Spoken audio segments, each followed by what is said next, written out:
Hello friends. Friends, recently Maharashtra government has sent a proposal to the union government to increase the income ceiling limit for the OBC non-creamy layer categories from 8 lakhs to 15 lakhs. Friends, ये पहली बार नहीं हुआ है कि government ने OBC non creamy layer category के peoples के लिए इनकम सीलिंग लिमिट को बढ़ाने की बात की हुई है। समय समय पर इसको बढ़ाया जाते रहा है। 2017 में लास्ट टाइम बढ़ा के 8 लाख किया गया था and now it is being recommended to increase the limit from 8 lakhs to 15 lakhs.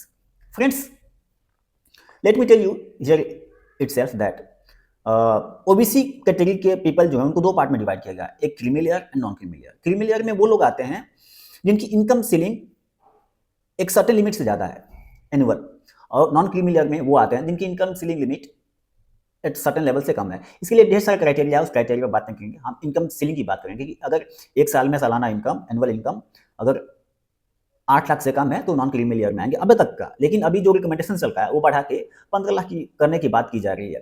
Friends, ये क्रीमी लेयर और नॉन क्रीमी लेयर का कॉन्सेप्ट इंदिरा साहनी केस 1992 में आया था, सुप्रीम कोर्ट ने दिया था, जब मंडल कमीशन ने एक रिजर्वेशन की बात किया था अदर बैकवर्ड क्लासेस को कि 27% रिजर्वेशन दिया जाए। एट द टाइम इसकी उन्होंने मंडल कमीशन ने इनकम क्राइटेरिया की बात नहीं किया था। उन्होंने कहा था कि socially and educationally backward people को हम रिजर्वेशन देंगे। फिर बाद में सुप्रीम कोर्ट ने उसमें एक क्राइटेरिया ऐड कर दिया था कि अगर उनका income ceiling limit certain level से कम है तो उनको हम देंगे रिजर्वेशन, और उसको कहा दिया था उन्होंने कि नॉन क्रीमी लेयर, और एक लिमिट से ज़्यादा है उनको तो उन्होंने उसको बोल दिया था कि ये क्रीमी लेयर के अंदर आएंगे और इनको हम रिजर्वेशन नहीं देंगे। उसमें एक पॉइंट और ऐड किया था सुप्रीम कोर्ट ने, उन्होंने कहा था कि total reservations that should not exceed 50% of the total reservation.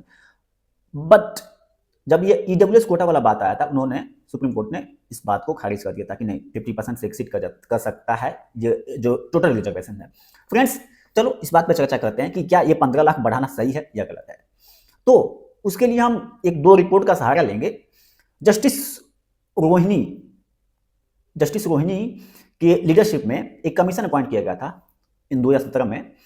तो उस वक्त इस कमीशन ने स्टडी किया बैकवर्डनेस पे कि ओबीसी कास्ट का जो बैकवर्डनेस है, क्या उनका इनकम सीलिंग लिमिट बढ़ाना चाहिए और क्या कंडीशन है उसका। तो हम यहाँ पे भी बताना चाहेंगे फ्रेंड्स कि president of India is empowered to form and commission to review the conditions of the OBC as per article 340 of the constitution of India. तो कमीशन ने, जस्टिस रोहिणी कमीशन ने 2018 में एक स्टडी किया, एनालिसिस किया। तो उनका जो रिकमेंडेशंस था, वो दो रिकमेंडेशंस मेन था उनका। पहले ये बताना चाहेंगे कि क्या स्टडी किया था उन्होंने 2018 में 1.3 लाख सेंट्रल गवर्नमेंट जॉब्स और reservation in central higher education institutions में जो रिजर्वेशन प्रोवाइड किया गया था, तो उस पर स्टडी किया। तो उन्होंने दो बात पाया। एक तो ये पाया, first significant observation was that 97% of the total OBC benefit were granted to only 25% of the OBC category people। मतलब 97% जॉब जो बेनिफिट था ओबीसी को मिला, वो केवल 25% ऑफ दी ओबीसी कास्ट को ले गए, बाकी को मिला ही नहीं। और दूसरा ऑब्जर्वेशन यह था कि जो टोटल ओबीसी कास्ट में वो ओबीसी कास्ट को कैटेगरी को पीपल को वो नॉमिनेट किया गया था या रिजर्व किया गया था, उनमें से 983 ओबीसी कास्ट का जीरो रिप्रेजेंटेशन था। They has zero representation or they have not availed any benefit of the reservations till now। तो फ्रेंड्स, दो बातें देख के आती हैं कि रिजर्वेशन का बेनिफिट कुछ सर्टेन लोग ही ले रहे हैं। अगर ये इनकम सीलिंग लिमिट बढ़ा के 8 लाख से 15 लाख कर दिया जाता है तो इसमें वो ढेर सारे लोग आ जाएंगे जिनको जरूरत नहीं है बेनिफिट की, और जो जिनको वास्तव में जरूरत है वो बेनिफिट तो मिल ही नहीं पाएगा। उनको फार्मर्स को जरूरत है, सोशली एंड एजुकेशनली बैकवर्डनेस को लेके एक कंसेप्ट आया था। धीरे धीरे ये इनकम सीलिंग लिमिट की तरफ जा रहा है कि नहीं, अभी 15 लाख कर देंगे, बाद में 25 लाख कर देंगे। तो क्या ये वास्तव में ये अच्छा स्टेप है? दूसरी बात ये है कि क्या हमारा इनकम वास्तव में उसी पेज से बढ़ रहा है जिस पेज से हम लोग बढ़ा रहे हैं इनकम सीलिंग लिमिट को?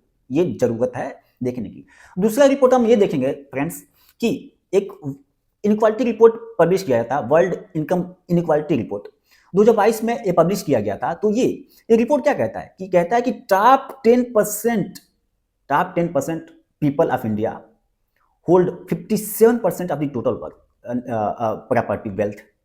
कहता है कि 10% जो पीपल हैं, टॉप 10%, वो 57% ऑफ द वेल्थ पे कब्जा किए हुए हैं।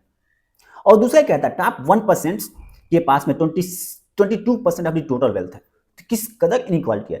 तीसरा रिपोर्ट कहता है बॉटम 50% के पास केवल 13% ऑफ द टोटल वेल्थ है। तो किस कदर इनइक्वालिटी है। अगर हम देख रहे हैं कि दिन प्रतिदिन इनकम इनइक्वालिटी बढ़ते जा रहा है। जो बेनिफिट का जो रिजर्वेशन का बेनिफिट था वो सर्टेन पीपल अवेल कर रहे हैं।